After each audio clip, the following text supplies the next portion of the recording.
En España, unos 500.000 migrantes se verán beneficiados por el decreto del gobierno de Pedro Sánchez que regularizará su situación. Un permiso de un año que puede ser renovado y está dirigido a quienes lleven al menos 5 meses viviendo en el país y no tengan antecedentes penales, pero también a quienes hayan solicitado asilo antes del final de 2025. Un beneficio que se extiende a sus hijos menores de edad. Para analizar este panorama y sus impactos, conectamos con Xavier Torrens, él es politólogo y sociólogo, profesor de Ciencia Política en la Universidad de Barcelona. Yo le doy la bienvenida a France 24. Empiezo preguntándole a qué se debe que el gobierno de España tome una medida como esta si tenemos en cuenta que estas regularizaciones masivas pues son cada vez menos frecuentes en el continente. ¿Podría haber un cálculo político de Pedro Sánchez para agotar la legislatura de ex socios como Podemos, que es la formación con la que llegó a este acuerdo? Digamos que sí. A ver, hay como dos grandes razones. Una tiene que ver con las políticas públicas, policies en inglés, y otra tiene que ver con politics, digamos que sería política parlamentaria. Si nos centramos en las políticas públicas, está claro que España ha tenido, esta sería la séptima regularización de inmigrantes y lo han hecho tanto partidos conservadores, 3 regularizaciones, como el Partido Socialista, otras 3 regularizaciones. Por lo tanto, esta sería la que desempataría, o sea, entre la derecha e izquierda, que hasta ahora estaban empatados en el número de regularizaciones a nivel de diseño de políticas públicas. Este sería el desempate, pero digamos que es algo habitual, aunque hacía ya muchos años que no se estaba haciendo en España este tipo de regularización. Es verdad que en políticas públicas a nivel de la Unión Europea es un caso raro, digamos, en los últimos tiempos, porque más bien se está cogiendo la senda contraria. Dicho esto, la otra parte, y las dos van conjuntos, son simultáneas, también tiene, digamos, un motivo de política parlamentaria. Pensemos que el gobierno español, en este caso, digamos, es una coalición progresista entre un partido socialdemócrata y un partido a su izquierda, que sería el PSOE y Sumar, pues en este caso incluso hay un partido todavía más a la izquierda, que es Podemos, que es esos, sus 4 diputados son imprescindibles para sostener el gobierno español. Y entonces una de sus principales demandas era que quería una regularización de las personas migrantes indocumentadas y que si no se llevaba a cabo esta regularización podía peligrar el gobierno español. Por lo tanto, estas son las dos principales razones por las cuales hoy el Consejo de Ministros del Gobierno de España ha, digamos, iniciado el proceso para esa regularización. ¿Cómo beneficia esta medida a la economía y a la sociedad del país? Bueno, esto se sabe tanto aquí en España como en Alemania, en Estados Unidos o Canadá, y es que cuando unas personas migrantes ya se convierten en habitantes, es decir, con personas que trabajan día sí, día también, y por tanto ya no es una cuestión, digamos, anecdótica, no es una cuestión de poco tiempo, sino es una cuestión que se regulariza. Eh, si estas personas continúan indocumentadas, supone un problema, vamos a llamarlo, para la economía formal. Es decir, si están indocumentadas, siempre van a solo poder trabajar en la economía informal, la economía, digamos, el mercado negro, también se le llama coloquialmente, o en España se le llama economía sumergida. Por lo tanto, esto sería un beneficio para el propio país, en este caso España, y obviamente también es una situación que produce efectos positivos para las personas inmigrantes indocumentadas, porque al regularizar su situación, pues adquieren tanto derechos como deberes para vivir en el país que están viviendo. ¿Y está preparado el Estado para atender y dar estos beneficios, estos derechos a todas estas personas?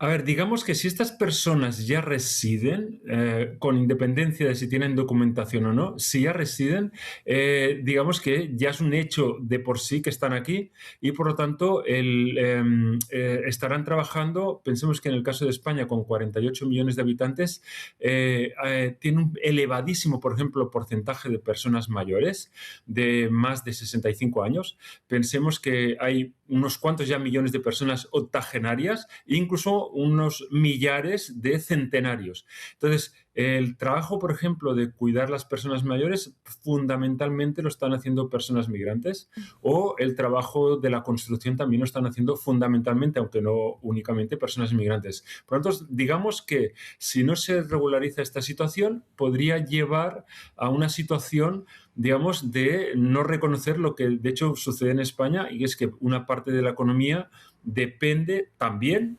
principalmente depende ya de los españoles, pero también depende de esas personas inmigrantes que en estos momentos una parte de ellas, de hecho un porcentaje pequeño de ellas, está en situación irregular, porque recordemos que la mayor parte de personas migrantes en estos momentos pues tienen su permiso de residencia y su permiso de trabajo.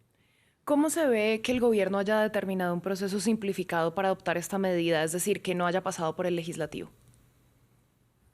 Esto se hace fundamentalmente también por una razón en clave interna, y es que hay entre los apoyos parlamentarios del gobierno español hay estos 4 diputados de Podemos que exigían, digamos, como casi una condición sine qua non que se aprobara esto, pero hay que tener en cuenta que también hay otro partido, en este caso Junts, que es el segundo partido que hay en Cataluña, es el principal partido, el número 1 de partido independentista catalán, que lo que pide es digamos, la transferencia de las competencias de migración del gobierno español al gobierno catalán.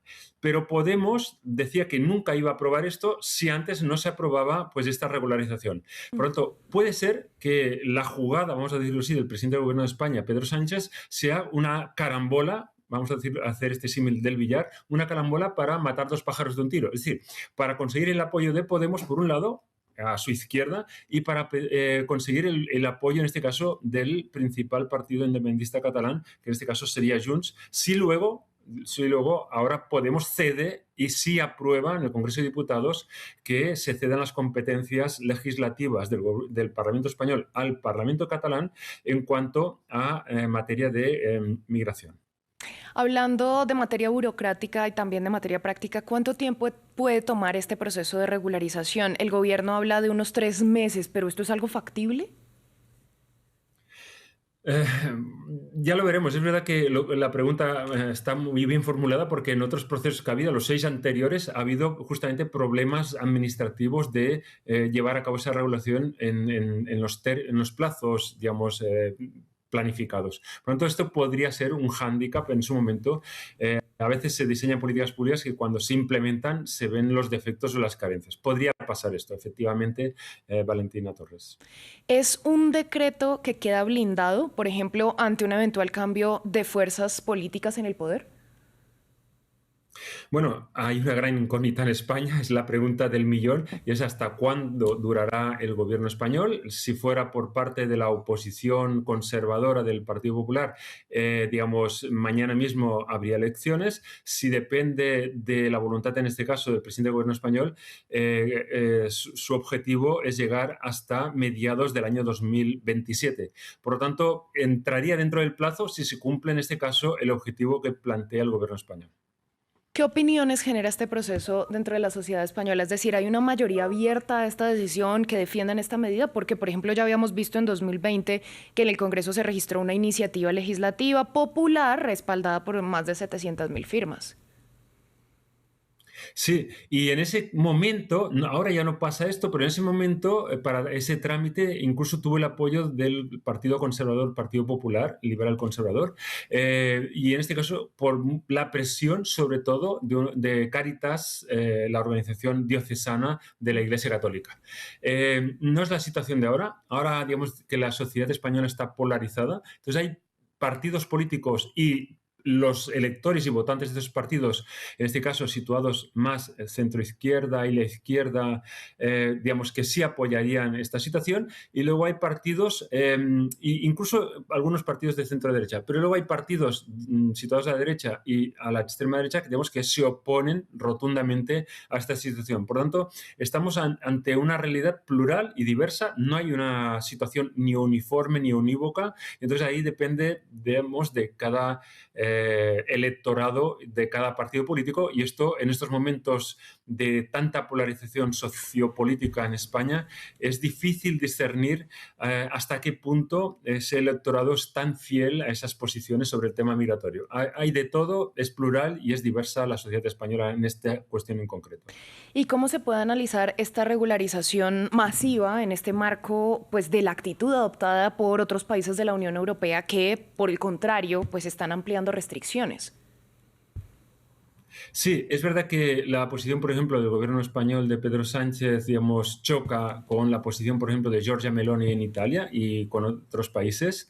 Pero también es verdad que en este caso Pedro Sánchez quiere liderar hasta cierto punto, vamos a decirlo así, fuerzas de izquierdas, no solo en Europa, sino incluso en el continente americano. Y por lo tanto, mantener esta posición le hace como le legitima, le hace valedor justamente de esas posiciones y de ese liderazgo a la izquierda. Esto, pero leído en el contexto europeo, hay que matizar ese liderazgo porque precisamente hay un crecimiento de las fuerzas, no solo del centro derecha o de la derecha liberal conservadora, sino en este caso de lo que llamaríamos la derecha radical populista, que está en auge y en ascenso, en este caso no solo en Europa, sino en todo el mundo.